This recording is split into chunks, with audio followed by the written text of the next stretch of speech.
Selamat siang semuanya. Terima kasih telah menyempatkan waktu untuk mengikuti webinar SIDO hari ini. Nama saya Harry Su dari Samuel Group. Yang akan menjadi pembicara kita siang ini adalah Direktur Keuangan SIDO, Bapak Leonard. Kami ucapkan terima kasih kepada Pak Leonard yang telah menyisihkan waktunya untuk acara ini. Bapak Leonard telah menjadi Direktur SIDO sejak tahun 2018. Sebelum bergabung dengan SIDO, beliau menjabat sebagai Direktur Great Giant Pineapple selama 7 tahun. Selanjutnya saya persilakan Renaldi sebagai moderator hari ini untuk melanjutkan acara webinar ini. Terima kasih. Ya, terima kasih Pak Heri. Selamat siang semuanya. Perkenalkan saya Renaldi yang akan menjadi moderator acara webinar siang hari ini. Topik webinar kita hari ini adalah SIDO Company Update dan Outlook dengan format presentasi singkat dari Bapak Leonard, lalu akan dilanjuti dengan sesi tanya-jawab dengan peserta. Demikian saya persilakan Bapak Leonard untuk menyampaikan presentasinya.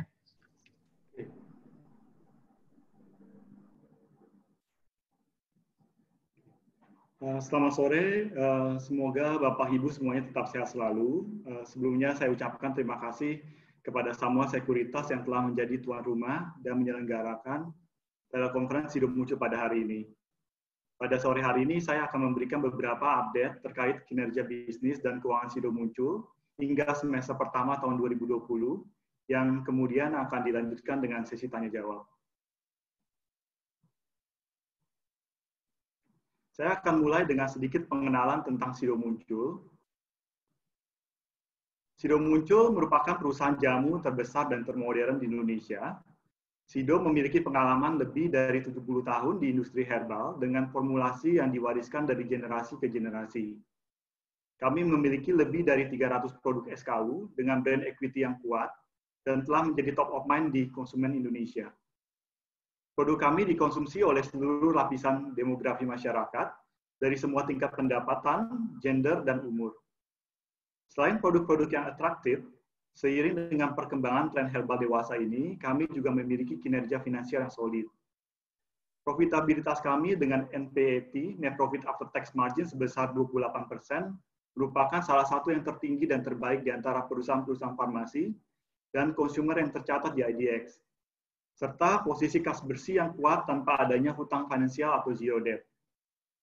SIDO Muncul juga rutin dalam membagikan dividen dengan total rasio payout yang stabil di atas 80% setiap tahunnya, yang didistribusikan kembali kepada para pemegang saham.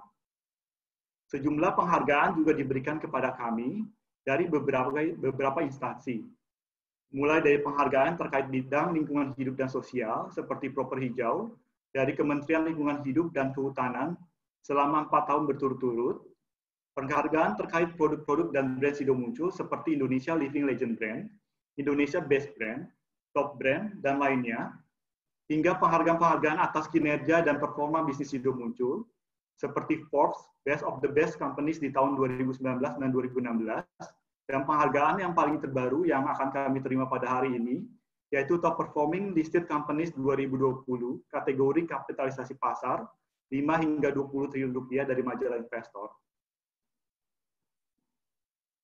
Kami mengklasifikasikan portfolio produk SIDO Muncul ke dalam 3 segmen, yaitu segmen herbal dan suplemen, yang berkontribusi 63% atas total penjualan, diikuti segmen F&B sebesar 32%, dan segmen farmasi sebesar 5% atas total nilai penjualan konsolidasian.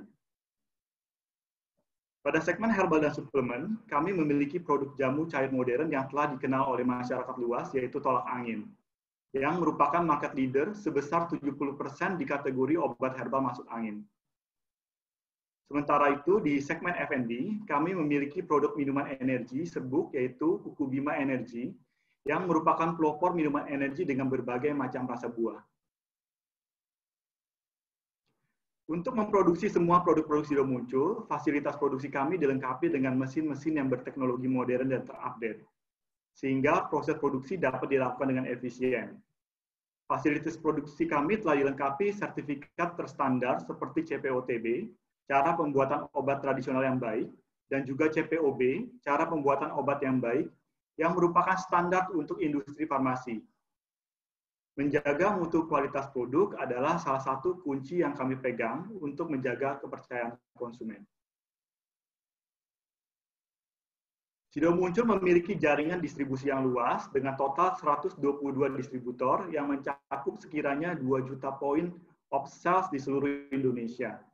Selain itu, sejak 2-3 tahun terakhir, kami terus mengembangkan bisnis ekspor kami ke berbagai mancanegara seperti Filipina, Malaysia, hingga Nigeria, dan juga beberapa negara ekspor lainnya.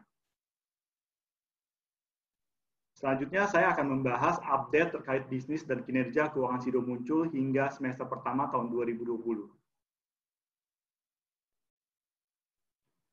Seperti Bapak Ibu ketahui bahwa memasuki kuartal kedua, beberapa wilayah di Indonesia menerapkan PSBB, terutama di kota-kota besar yang merupakan roda ekonomi nasional.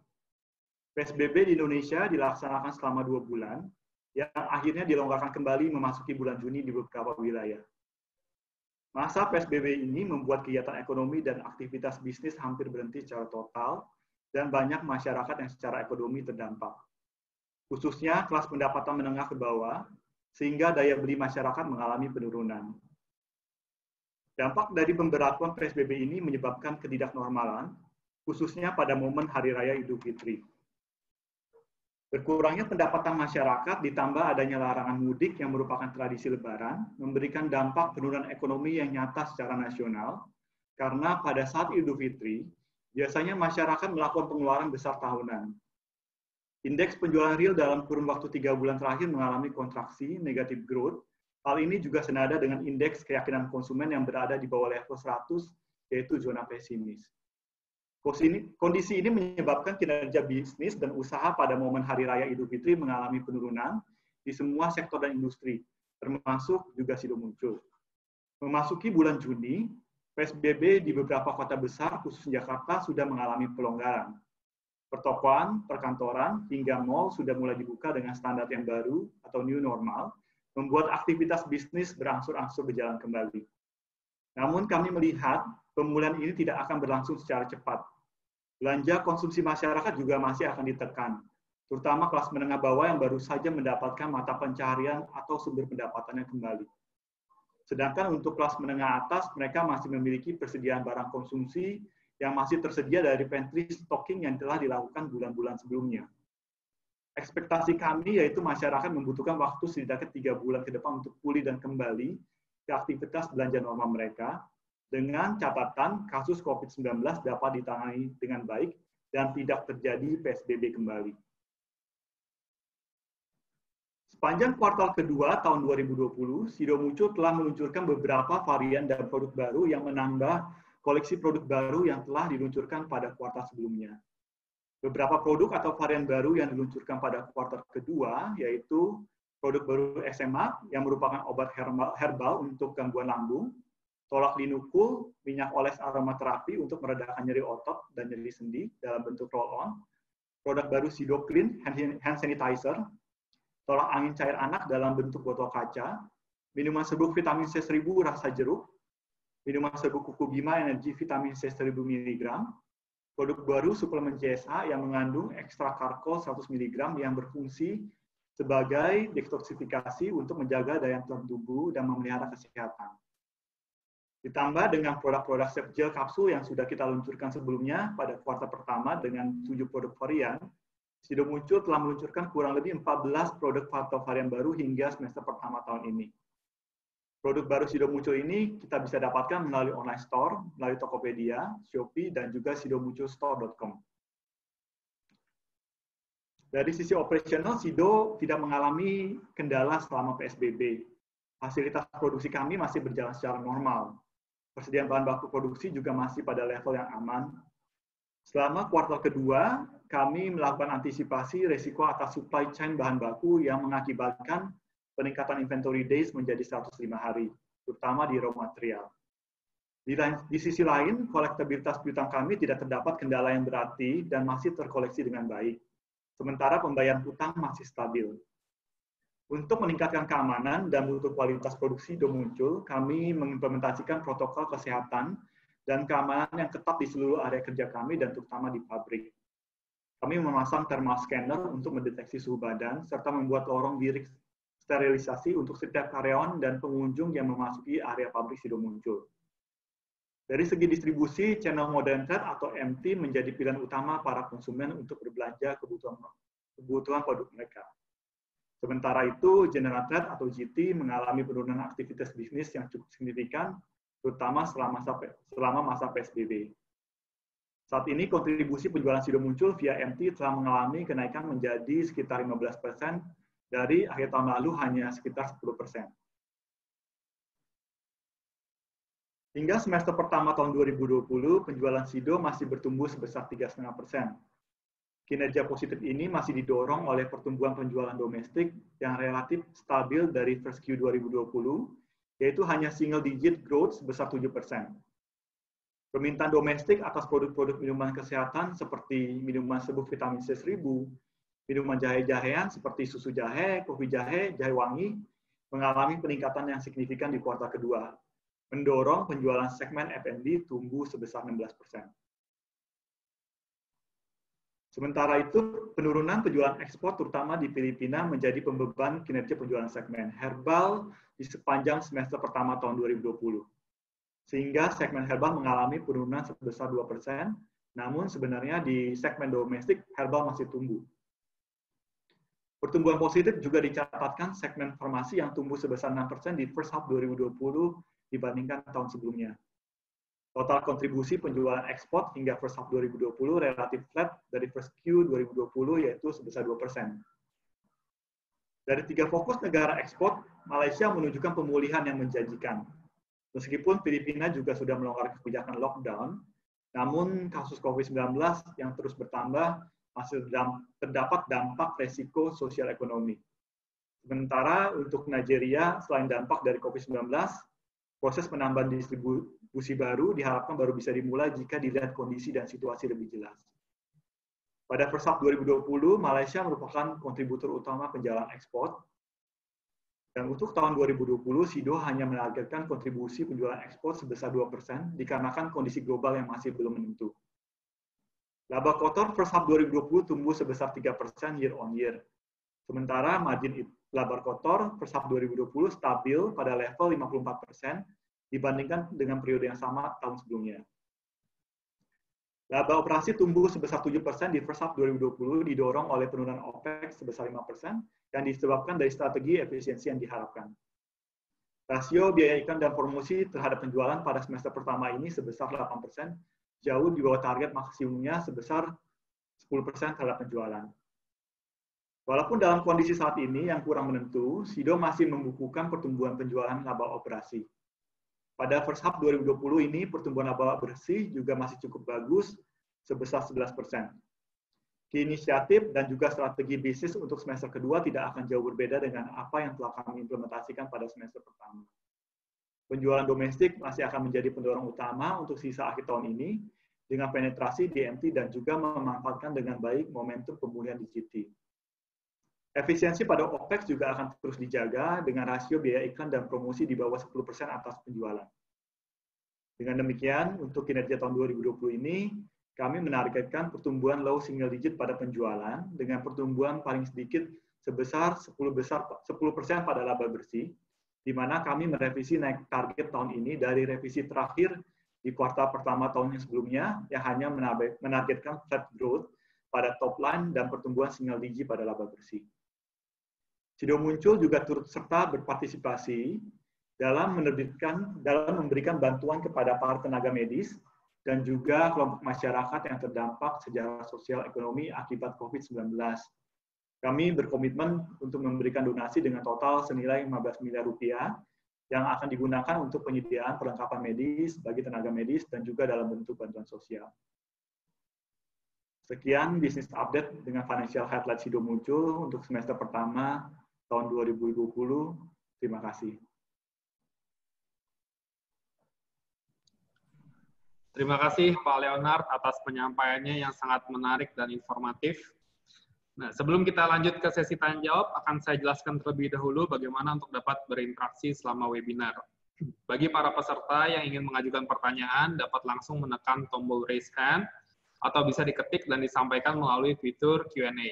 Kemudian Anda yang terpilih berhak memberikan pertanyaan. Untuk aturan bertanya, sampaikan nama Anda, beserta nama perusahaan atau organisasi Anda. Kami persilahkan untuk para peserta untuk mengajukan pertanyaannya.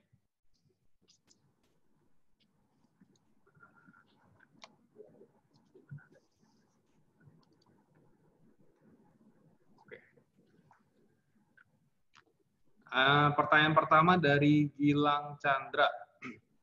Bagaimana perbandingan penjualan SIDO antara general dan modern trade selama pandemik? Apakah ada perbedaan sebelum adanya COVID? Silakan Pak Leonard untuk dijawab. Jadi kalau kita ambil contoh tahun 2019 sebelum COVID-19, MT itu hanya berkisar 10%, 9-10% dari total penjualan. Setelah COVID, proporsinya berubah, sekarang di sekitar 15% dari total penjualan konsolidasi adalah MT. Jadi cukup naik signifikan dari 10-15%, sampai 50% ya. Oke, baik Pak. Terima kasih. Pertanyaan kedua dari Pak Nyoman. Dengan adanya situasi pandemik, apakah ada peningkatan permintaan pada produk herbal dan suplemen perseroan?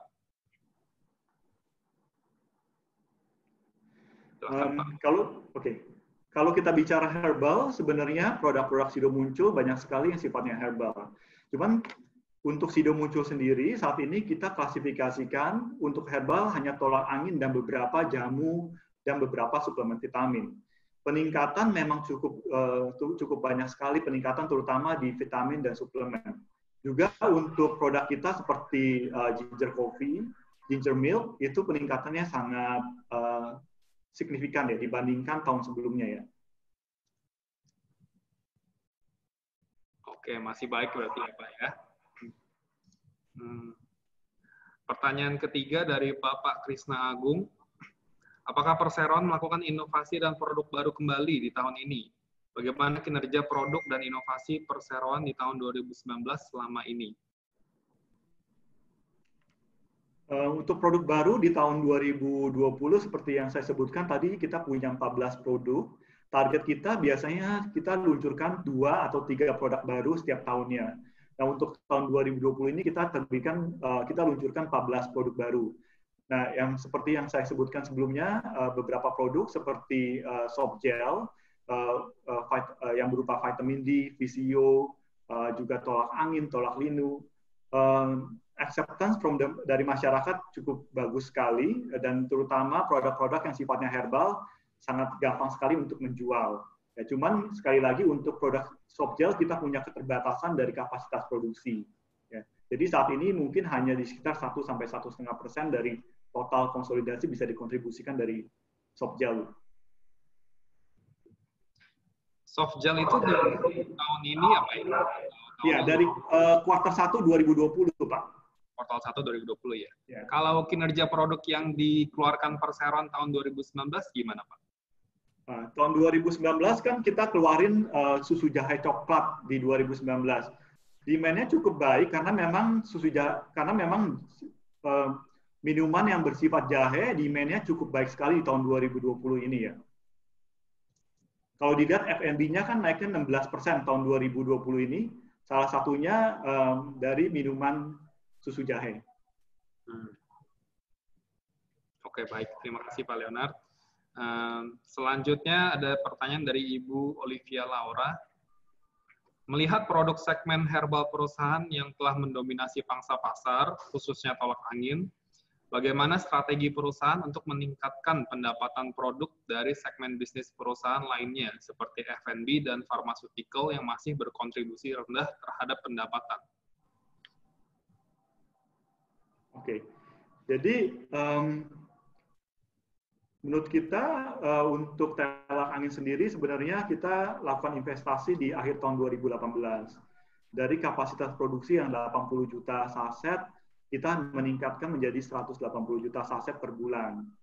kita melihat sebenarnya untuk tolak angin sendiri, untuk cairan obat dalam, itu pangsa pasarnya masih terbuka luas, terutama di eastern part of Indonesia, di mana konsumsinya masih jauh lebih rendah dibandingkan dengan western dan central part of Indonesia. Jadi makanya kita investasi sampai dari 80 ke 180 juta saset per bulan. Saat ini kapasitas utilisasinya hanya sekitar 50%. Nah, untuk meningkatkan cairan obat dalam, kita juga ekspansi ke ekspor Filipina. Cuman sayang sekali karena kondisi pandemi 19, ada pelemahan di ekspor di Filipina. Nah, untuk meningkatkan di segmen F&B, kalau kita lihat untuk semester 1 2020, F&B cukup naik cukup signifikan, sebesar 16% ya. Nah, hal ini didorong karena ada beberapa produk baru dan ada beberapa produk yang lama yang kita relaunch ya. Nah, kita melihat bahwa adanya peluang di saat kondisi pandemi 19 ini, masyarakat sangat membutuhkan produk-produk yang bersifat jahe-jahean, dan juga produk-produk yang mempunyai vitamin C. Nah, kalau dilihat kontribusi dari vitamin C, dan vitamin C, for example, itu tahun lalu hanya sekitar di bawah 0,5%. Nah, sekarang di bulan April, Mei, Juni sudah sekitar 4-5%. Jadi, yang kita lakukan adalah mempush produk-produk baru, tapi yang masih berhubungan dengan herbal dan untuk kesehatan masyarakat. Baik. Kalau untuk segmen bisnis perusahaan yang di bagian pharmaceutical gimana, Pak? Kalau farmasi memang saat ini masih kecil ya, karena kan memang kita juga terkendala dengan kapasitas produksi. Jadi saat ini memang kontribusinya hanya 5% dari total penjualan itu dari farmasi. Nah, yang kita lakukan adalah saat ini, karena kalau kita bicara farmasi kan is a big investment. Jadi yang kita lakukan saat ini untuk menambah volume, yang kita lakukan adalah kita melakukan maklon. Jika kita melihat adanya volume, ada demand yang cukup baik atas produk baru yang kita ciptakan dalam segmen farmasi, baru kita invest dalam bentuk mesin. Tapi jika tidak, ya kita biarkan dengan maklon dulu. Oke, baik. Terima kasih, Pak. Pertanyaan selanjutnya dari Bapak Surya. Beberapa waktu terakhir, Sido seringkali secara konsisten mencatatkan kenaikan gross profit margin and net profit margin. Namun di second quarter tahun ini tercatat mengalami penurunan gross profit margin dari 55,8% di first quarter menjadi 51.3% di second quarter. Mungkin bisa di-share penyebabnya apa, Pak Leonard? Jadi kalau secara gross profit sebenarnya Sido masih naik ya. Yang ditanyakan adalah gross margin kan. Jadi gross margin itu turun bukan berarti jelek, karena gross margin itu turun karena ada proporsi product mix yang berbeda dibandingkan tahun sebelum quarter 1 sebelumnya ya. Jadi kalau bicara year on year juga kita masih stabil di 54% ya, dibandingkan tahun lalu 54% juga. Nah, penurunan ini lebih terutama disebabkan product mix. Sekali lagi, penjualan domestik herbal itu tidak mengalami penurunan, justru malah naik. Marginnya masih bagus, sekitar 60%-an ya. Ya. Menurut kami, di kuartal 2 2020 penting untuk mempush produk-produk baru yang diminati masyarakat. Tapi memang gross marginnya lebih kecil daripada segmen herbal. Ya. Nah, tapi secara total gross profitnya masih naik. Jadi menurut kami selama gross profitnya masih naik dan ini juga gross profitnya masih tumbuh, harusnya masih oke gitu. Nah, kita lihat penjualan domestik saat ini memang kan herbal agak kenaikannya hanya sedikit dibandingkan F&B. Tapi justru kita melihat nih adanya dengan F&B naik, terus MT-nya juga kita naik sampai 50%. Ya kita melihat jika buying power-nya masyarakat akan recover atau ekspor akan recover, itu akan menjadi benefit buat Sido di kemudian hari. Oke, baik. Secara gross profit margin, herbal lebih tinggi daripada F&B ya, Pak? Ya, itu berkisar 60%-an, Pak. Ya. Okay. Tapi gross marginnya turun bukan karena gross marginnya herbal turun, tapi lebih ke arah karena kita punya peningkatan di volume di F&B. Ya. Iya, jadi kontribusi dari F&B-nya lebih meningkat ya, di betul. Ya. Oke, terima kasih Pak. Selanjutnya ada pertanyaan dari Bu Kalista. Berapa rate utilisasi untuk sarana produksi masing-masing bisnis segmen perseroan? Apakah ada rencana penambahan kapasitas produksi mengingat posisi neraca perusahaan yang kuat dan net cash?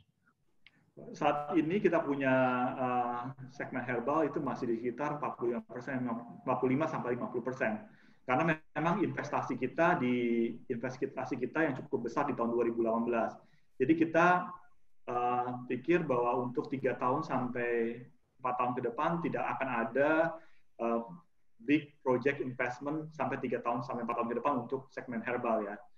Untuk F&B juga masih di sekitar 50-60% ya.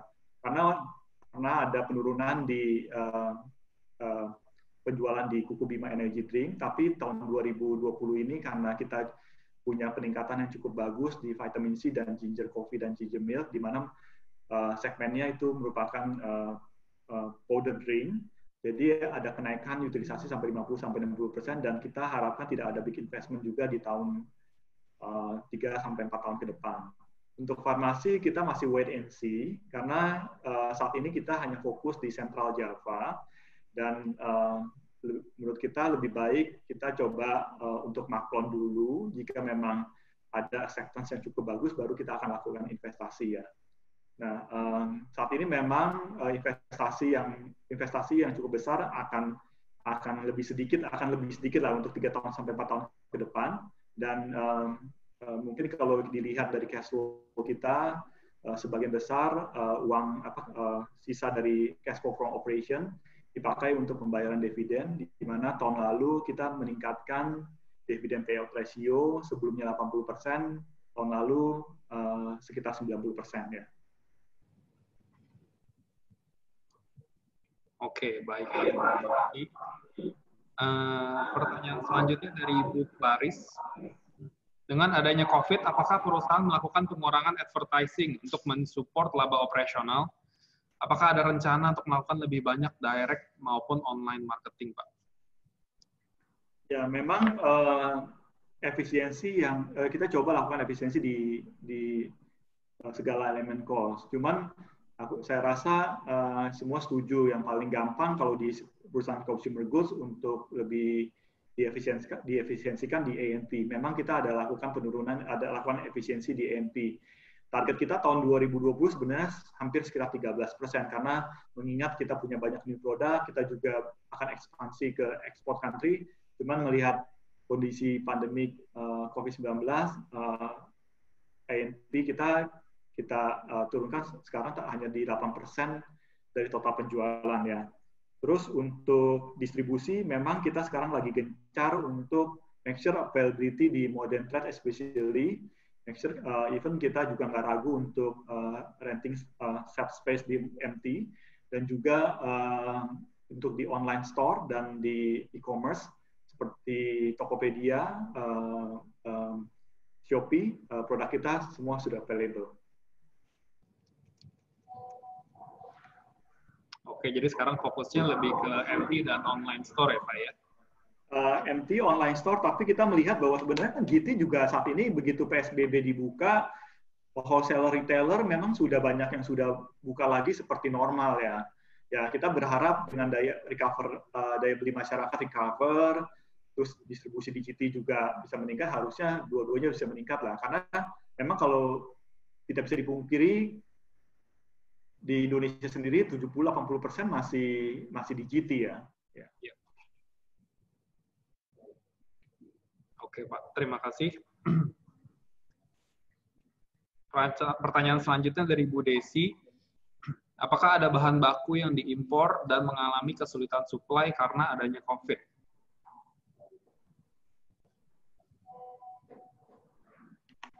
Hampir 90% barang kita locally.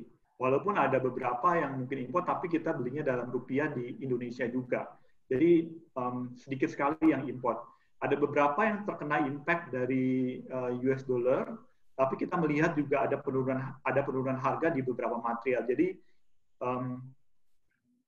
melemahnya rupiah dinetted off dengan ada penurunan di beberapa raw raw material.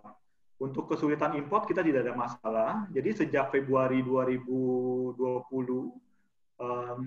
begitu, mungkin COVID itu kan sejak Desember, dan sejak Januari Februari manajemen sudah melakukan diskusi bahwa penting untuk melakukan stock position sejak Januari Februari. Jadi kita build up the stock thanks to warehouse yang kita sudah build di 2018.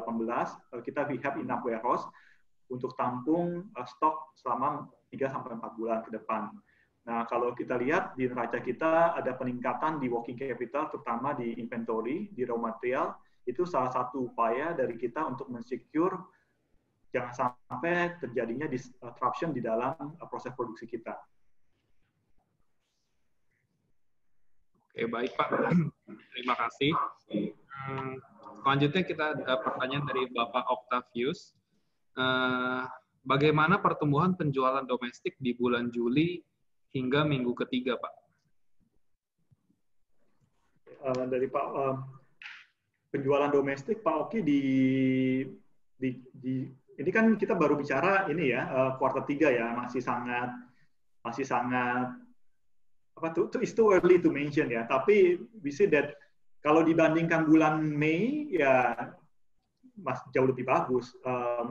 Di bulan Juli cukup stabil, tapi masih lebih kecil dibandingkan Juli tahun lalu lah. Oh, jadi pertumbuhannya di bulan Juli penjualannya masih lebih bagus tahun lalu ya Pak ya? Saat ini masih ya, karena kita lihat kan sebenarnya kan bulan Mei itu penjualan agak turun ya. I think semua sektor bulan Mei karena hari raya Lebaran yang larang mudik penjualannya turun. Tapi karena adanya level stok yang cukup kecil, bulan Juni pick up gitu loh. Jadi bulan Juli ini saya merasa bahwa tapi masih lebih baik lah dibandingkan bulan April Mei lah. Ya, karena tergantung juga karena waktu bulan Juli kan tahun lalu mungkin ada promosi atau bulan Juli ini tidak ada promosi gitu kan. Tapi kalau bicara sell out-nya itu masih stabil sih. Sell out-nya masih stabil. Oke, baik. Selanjutnya dari Bapak Agus Yanuar. Selain tolak angin, brand apa lagi yang diharapkan akan strong dan memberikan kontribusi yang besar terhadap penjualan? Oke, tolak angin memang masih sekitar 68% herbal di kontribusi di total konsolidasi ya. Produk kita seperti vitamin C, ginger coffee, ginger milk, itu kita mengharapkan pertumbuhan yang cukup stabil dibandingkan tahun lalu ya. Kita berharap dengan adanya switching tren atau gaya hidup masyarakat yang lebih memilih makanan atau minuman atau suplemen atau vitamin yang bersifat herbal, pertumbuhan di susu jahe, kopi jahe, vitamin C masih cukup besar ya. Oke, baik. Terima kasih Pak. Selanjutnya dari Bapak Husin. Pertanyaan dalam bahasa Inggris ya Pak ya. Jadi, what's the research and development spending at Sido Muncul from gross revenue? Are there plan for strategic acquisitions? Itu yang pertama Pak. Lalu yang kedua, is there possibility given the macroeconomic problem having high-end products with high margin, low quantity to fill in new vertical? Sorry, what's the question number 2? Number 2-nya itu, is there possibility given the macro, untuk ini Pak, untuk R&D spending-nya, having high-end products with high margin, low quantity to fill in new vertical?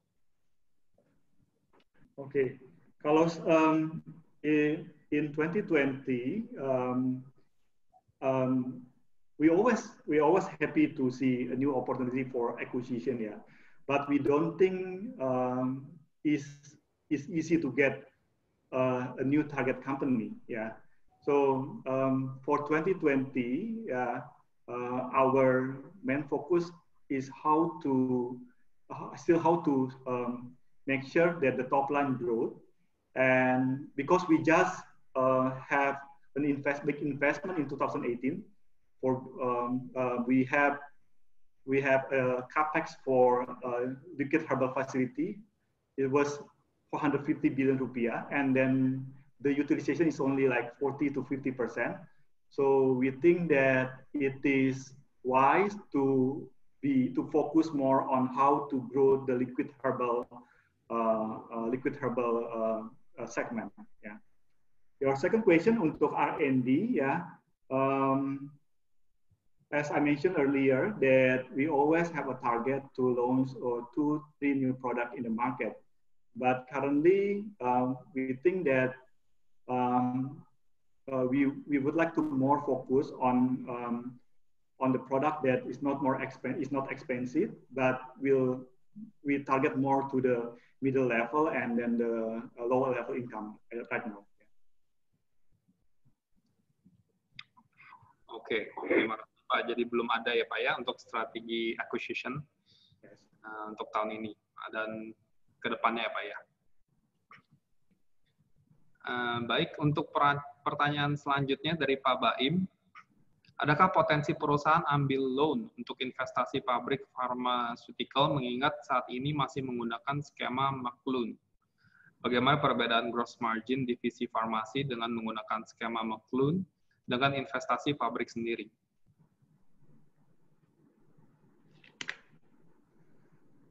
Saat ini masih belum ada plan buat kita untuk price financing ya. Karena sekali lagi kalau farmasi marginnya sebenarnya saat ini kan memang lebih kecil dibandingkan dengan segmen herbal. Again, kita baru investasi liquid herbal facility sekitar 400 sampai 500 miliar. Utilisasinya itu baru sekitar 40 sampai 50%. Jadi menurut kita nggak efisien kalau seandainya kita masuk lagi ke big investment di farmasi dengan margin yang lebih rendah. Sedangkan kita punya capex yang baru kita bangun di 2018 yang belum diutilisasi gitu. Nah, buat kita cara yang terbaik yang kita lakukan adalah McLoan karena terus terang yang pada saat kita mau lakukan investasi bukan hanya dari segi capital yang kita butuhkan, tapi kita juga perlu resource, kita juga perlu pengalaman yang cukup gitu. Nah, saat ini karena kita melihat potensi untuk liquid herbal facility, liquid herbal segmen masih cukup besar, kenapa kita nggak fokus ke segmen yang dimana kita punya fasilitasnya kita sudah punya fasilitasnya, dan kita punya experience, dan we are very good on that segment. Jadi kenapa kita mesti having a big investment di farmasi gitu. Oke, baik. Terima kasih Pak Leo. Selanjutnya dari Pak Rifki, apakah ada rencana penambahan ekspansi keluar Asia dalam waktu dekat atau masih fokus di domestik? Melihat adanya corona menghambat pertumbuhan di Filipina. Ya, sebenarnya kita targetin 2020 itu ke Vietnam, Myanmar, dan Saudi Arabia. Cuma karena kondisi pandemik ya membuat kita coba ngerem sedikit ya untuk ekspansi ke negara ekspor seperti Vietnam, Myanmar, dan Saudi Arabia. Nah, kalau kita lihat kan sebenarnya untuk ekspansi ke suatu negara perlu juga investment. Kita juga perlu create brand awareness di sana. Nah, saat ini untuk produk baru, even kita punya kesulitan distribusi jika pada saat COVID-19 saat ini gitu. Ya, mungkin produk-produk yang lebih stabil yang sudah lama di sana, sudah lama di suatu negara mungkin efeknya tidak terlalu banyak. Tapi kalau produk-produk yang baru efeknya akan lebih cukup signifikan. Dan ya kita pikir kenapa nggak kita fokus di domestik dulu, di mana domestik demand-nya masih cukup tinggi untuk herbal. So why don't we focus on the domestic first untuk 2020 ya.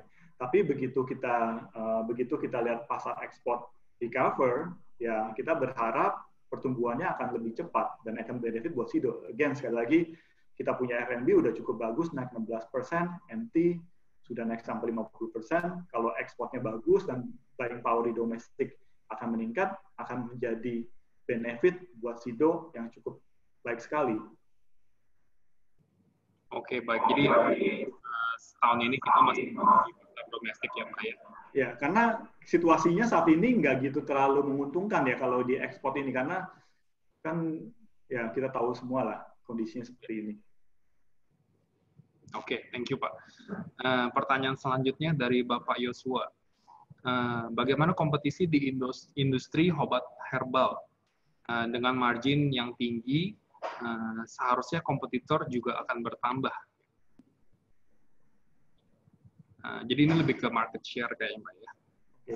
Jadi kalau kita lihat market share kita untuk tolak angin sendiri, seperti yang saya jelaskan di slide, kita year on year naik 1-2% ya untuk tolak angin. Dan tadi yang saya bilang ginger coffee, ginger milk naiknya even more than 30% untuk volumenya. Jadi memang banyak sekali produk-produk herbal yang bermunculan, tapi produk herbal yang punya brand yang cukup baik, yang sudah dikenal oleh masyarakat luas nggak banyak gitu. Contohnya di kategori masuk angin ini hanya ada mungkin yang terkenal hanya 3. Satu tolak angin, kedua inisialnya A, yang ketiga inisialnya B. Dan market share antara kita dengan yang kedua pun cukup besar, terpaut cukup besar sampai 50%-an. Even yang ketiga masih low single digit. Jadi kita melihat kompetisinya ada untuk banyak produk baru herbal bermunculan. Tapi kita percaya dengan brand kita yang cukup baik, dikenal masyarakat luas, kalau orang pintar masuk angin, kalau kena masuk angin, mereka akan dilihat langsung minum tolak angin. Kita percaya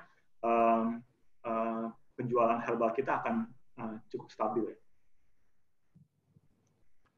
Oke, baik. Selanjutnya pertanyaan dari Pak Gregorius. Apa saja rencana atau langkah strategis yang akan diambil oleh perusahaan untuk kemajuan dalam penjualan di tahun second half 2020 dan tahun 2021? 2020 dan 2021? Ya. Kalau 2020 lebih ke arah kita akan push new product dan produk-produk yang banyak dibutuhkan oleh masyarakat saat ini. Yang tadi seperti saya jelaskan, vitamin C, ginger coffee, ginger milk, dan juga nggak lupa tolak angin tentu kita akan tetap make sure availability ya. Yang kedua, meningkatkan availability produk-produk kami di modern trade, e-commerce, dan online store. Karena kita melihat ada switching gaya beli masyarakat untuk ke modern trade, online store, dan e-commerce. Yang ketiga, nggak kalah pentingnya, melihat bahwa kecenderungan masih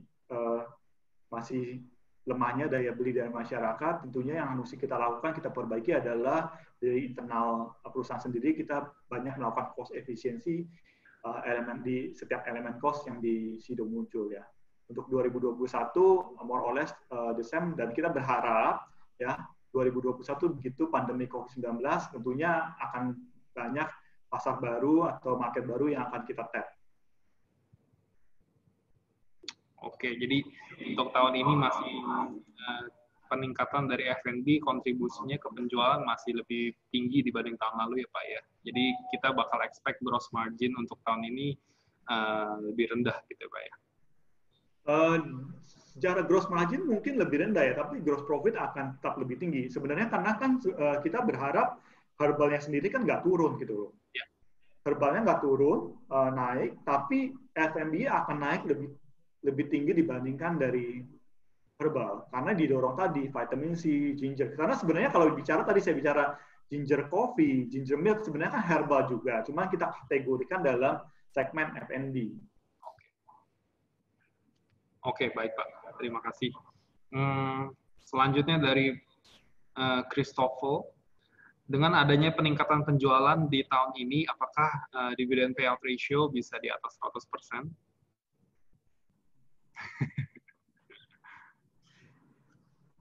Ya, kalau bicara dividend payout ratio kan 2 tahun lalu kita 80% ya. Tahun ini, tahun 2019 90% ya. Dan sejak tahun 2018 juga kita bagikan dividen interim. Jadi dividen 2 kali setahun ya. Nah, kalau bicara apakah mungkin 100%, ya mungkin aja 100%. Cuman kan kita lihat lagi cash flow dan rencana perusahaan seperti apa ya. Saya nggak bisa bicara saat ini akan 100%, tapi kalau bicara possibility 100%, ya bisa aja. Cuman saat ini kita berpikir bahwa seperti yang saya utarakan di slide, bahwa 80% saya rasa bukan jumlah yang cukup kecil, tapi jumlah yang harusnya saya pikir investor juga cukup happy dengan 80%. Ya, tapi kalau bicara 100%, possibility ada, ya ada, mungkin ada, Pak. Ya. Oke, baik. Terima kasih, Pak. Selanjutnya pertanyaan dari Pak Wijaja. Saya sering menemukan stok habis di retail store untuk beberapa jenis produk Sido muncul, misalnya no sugar items. Apakah produksinya atau distribusinya yang tidak mencukupi, atau demand-nya yang meningkat di atas prediksi? Waduh, ini habis ini saya mau panggil orang sales saya nih. Ternyata produknya bisa nggak ada di ini ya. Jadi mungkin ini kan bicara tadi sugar free ya untuk tolak angin ya. Jadi memang demand untuk tolak angin sugar free itu naiknya cukup signifikan ya. Nah, kita lihat growth-nya itu bisa sampai 30-40% tahun lalu dan tahun ini juga sekitar 40%. Jadi mungkin banyak store yang nggak ready untuk menstok tolak angin sugar free. Nah, kalau kita bicara service level agreement ya, itu sebenarnya sudah cukup naik gitu loh. Kita bicara service level agreement kalau waktu tahun 2018 pada saat saya masuk pertama kali itu sampai dari 100 PO misalnya hanya 50% yang difulfill ke modern trade. Banyaklah isunya. Tapi we have solved all the issue since 2019 earlier and in February 2019 sudah di-solve. So I thought there is no issue anymore ya. Karena kita bicara service level agreement-nya itu udah sampai 90-95%. Jadi kalau mereka pesan 100, hampir 95% sudah fulfill ya. 5%-nya kenapa? Banyak isu misalnya ada beberapa. Karena kalau supply ke modern trade kadang-kadang kalau jamnya nggak sama, jamnya nggak sesuai, mereka suruh balik lagi. Nah, yang supply ini saat ini masih sub-distributor kita. Dan kita lakukan edukasi supaya tetap SLA-nya sampai bisa naik sampai ke 100% ya. Nah, mungkin kendalanya di tolak angin cair bebas gula belum siap gitu. Jadi mereka melihat bahwa mungkin mereka pikir demand-nya masih lebih banyak di tolak angin yang biasa. Jadi stok ke tolak angin cair bebas gula nggak sebanyak tolak angin cair biasa. Tapi ini akan jadi PR buat kita ya. Habis ini saya akan coba kerja orang sales. Mungkin Bapak kalau bisa WhatsApp atau email ke saya, fotoin kalau seandainya ada yang bermasalah, nanti saya make sure dalam waktu 1 hari, 2 hari barangnya available. Please let me know ya supaya nggak ada kendala ini. Oke, Pak. Nah, itu soal availability. Ada nggak sih Pak produk-produk Sido muncul yang di kan herbal kan ada kadaluarsanya, ada yang di return nggak sih Pak? Oh, kalau kita kan produknya kan fast moving ya, return-nya kecil banget. Kalau yang jadi total return itu sekitar 0.3%, 0.5%. Tapi itu nggak produk herbal, jadi lebih banyak yang slow moving kayak new product. Jadi produk-produk baru itu mungkin lebih ada. Tapi kalau produk-produk yang kayak tolak angin, kuku bima, ginger coffee, ginger milk, vitamin C, return-nya tipis banget. Even tolak angin kayaknya jarang banget saya ada return ya. Oke. Baik Pak, terima kasih. Selanjutnya pertanyaan dari Pak Wudi, selama periode pandemi, apakah konsumen masih merespon promosi dan iklan seperti sebelum masa pandemi? Apakah selama pandemi ada M&A opportunity baik brand kompetitor, fasilitas produksi maupun distribusi?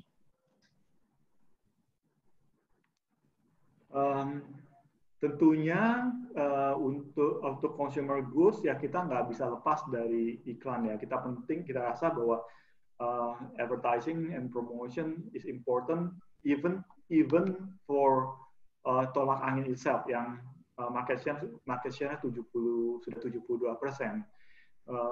Buat kita untuk remind customer bahwa the product still exists, untuk make sure bahwa jadi tetap top of mind-nya mereka is important to have advertising and promotion ya. Nah, promotion yang kita lakukan lebih ke arah produk-produk baru, produk-produk yang supaya bisa lebih cepat dikenal masyarakat luas dan jangan sampai produk itu dilupakan gitu. Nah, untuk F&A yang seperti saya jelaskan saat ini memang kita selalu terbuka, tapi kan buat cari perusahaan yang bagus juga nggak gampang. Ya. Nah, kita bicara marginnya Sido, itu gross marginnya itu di 54%. Ya. Kita punya bottom line, net profit after tax, 28%. Itu yang the highest I think we are the highest among the consumer goods. I think kayaknya nggak ada yang di consumer goods sampai 28%. Jadi kalau kita akuisisi baru, even ada beberapa investor juga tanya ke saya, kalau misalnya sebenarnya is plus minus ya. Kalau seandainya kita invest, tapi sebenarnya marginnya akan disrupt our margin juga is not good juga gitu kan. Nah, tapi again, yang kita akan selalu lebih hati-hati. Sekali lagi, kita baru invest tahun 2018 400 miliar itu. Utilisasinya baru 50%. It is not wise kalau kita spending big investment kalau utilisasi yang existing aja masih kecil sekali. Mungkin investor atau stakeholder akan bilang gimana kita bisa efisien gitu loh. Ini aja 450 miliar baru 45%, 50% utilisasinya, ini udah bikin lagi sesuatu yang baru. Padahal buat bikin sesuatu yang baru kan perlu resources. Kita juga nggak mau sampai kalau kita invest atau kita bisa akuisisi perusahaan baru, tapi kita punya brand, kita punya waktu untuk banyak dipakai untuk mikirin perusahaan investasi baru. Padahal yang ini aja masih unutilized banyak gitu loh. Ya. Oke Pak. Kalau untuk yang kapsul JSA kemarin itu masuknya ke kategori mana Pak? Herbal, Pak. Herbal. Memang kapasitasnya kan masih kecil. Ya sebenarnya kita juga kesulitan nih untuk deliver the demand from the customer. Jadi memang kita utamakan saat ini ke apotik-apotik dan juga distributor juga kita batasin. Memang kan kemarin agak jadi trending karena testimoni dari orang-orang yang sudah mencoba kapsul JSA ternyata sembuh dari COVID-19. Ya kita puji Tuhan ya kalau bisa menyembuhkan masyarakat. Jadi memang untuk mengklaim bahwa produk ini bisa menyembuhkan COVID-19 kan perlu ada clinical trial kan. Jadi yang kita lakukan saat ini lebih banyak awal-awal adalah kita memberikan donation ke rumah sakit. Jadi memberikan ke masyarakat sekitar. Juga rumah sakit mungkin yang lebih banyak yang sebagai menjaga lebih banyak kayak dokter atau suster atau mereka yang memang mau minum kapsul JSA. Nah, kapsul JSA sendiri sebenarnya udah terregister di BPOM, jadi sebenarnya produk ini sudah aman ya. Jadi produk ini aman untuk dikonsumsi dan memang testimoninya cukup baik testimoninya cukup baik dan banyak masyarakat yang katanya sembuh setelah minum kapsul JSA. Ya, tapi kalau kita bilang klaim, kan kalau untuk klaim kan kita harus punya clinical trial gitu. Kita belum ada dan perlu clinical trial itu bisa 2-3 tahun. Even Sido tolak angin aja buat taruh stamp scientifically proven it take years gitu. Jadi ya buat kita saat ini kan sebenarnya yang paling penting adalah how to help people in Indonesia supaya terbebas dari COVID dan memelihara kesehatan mereka. Itu sih. Oke, Pak. Nah, pertanyaan terakhir dari Ibu Gita, bagaimana peran Affinity terhadap perusahaan selama ini? Ataukah Affinity telah memberikan masukan terhadap perusahaan seperti pangsa pasar baru, partner baru, atau secara operasional untuk meningkatkan kegiatan usaha Sido Muncul? Apakah ada rencana dari Affinity untuk meningkatkan kepemilikannya di Sido Muncul, Pak? Ini saya mau jawab soalnya ada orang Affinity. Oke. Yang pertama, peran Affinity di Sido Muncul cukup involved ya, karena saya rasa mungkin di Affinity di Indonesia kan punya beberapa portfolio yang cukup bagus, yang cukup berkembang, salah satunya Sido Muncul ya.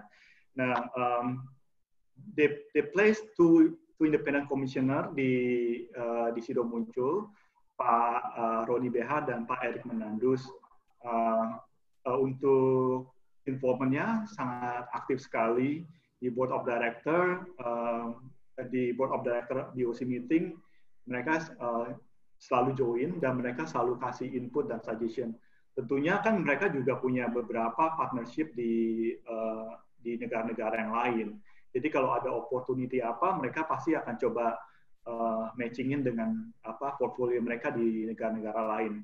Nah, banyak sekali yang mereka kasih input atau ide yang mereka berikan pada saat board atau pada saat operational. Mereka juga sangat aktif untuk bertanya, untuk memberikan input ke saya, even hampir mungkin tiap hari mereka juga seringkali untuk diskusi dengan saya ya. Dan kita ketahui sendiri juga sebenarnya kan kita punya Sido Muncul kan masih is a family business, which is trying to change to the professional kan. Nah, jadi Affinity juga help us. Jadi I think mindsetnya sama ya, dari family, dari Affinity, as long for the good of the company, mereka saling support lah. Oke Pak, apa ada rencana untuk meningkatkan kepemilikannya Pak di Sido Muncul? Family-nya nggak mau jual kayaknya. Iya, good company ngapain jual Pak ya? Oke Pak, mengingat sudah sampai di ujung acara, kita sudah mendapatkan materi yang luar biasa dari Pak Leonard. Dari yang pertama mengenai kinerja perusahaan yang masih baik selama pandemi. Mudah-mudahan materi tersebut bisa membantu para peserta dalam melakukan investasinya ya. Oke, terima kasih Pak Leonard atas penyampaiannya. Dan juga terima kasih pada para peserta webinar yang telah meluangkan waktunya untuk hadir dalam acara kita pada sore hari ini. Sekian, salam terima kasih.